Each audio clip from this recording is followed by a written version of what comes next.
మనందరి ఉగ్రత యొక్క పాత్ర ఆయన తాగడం, మనందరి పాపముల నిమిత్తము దేవునికి, పరిశుద్ధుడైన దేవునికి, న్యాయవంతుడైన దేవునికి మన పైన ఉండే ఉగ్రత యొక్క పాత్రలోనిదంతా త్రాగడం, అంటే ఆ శిక్షనంతా మన కొరకు భరించడం.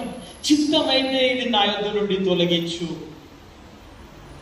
అంత ఇబ్బందితో కూడింది, కానీ ప్రేమిస్తున్నాడు.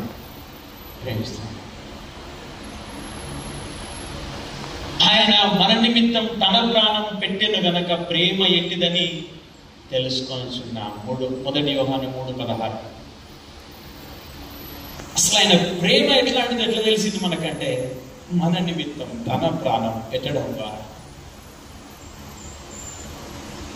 ఆ ప్రేమను నేను పొందుకున్నా, ఆ ప్రేమను నేను అనుభవించిన. ఆ ప్రేమ గురించి ఎంత మాట్లాడినా అర్థం కాదు. ఆ ప్రేమను అనుభవిస్తే తప్ప, ఆ ప్రేమను నువ్వు అనుభవిస్తే, ఆ ప్రేమను నువ్వు పొందుకుంటే, ఆ ప్రేమను నువ్వు అందించగలుగుతావు.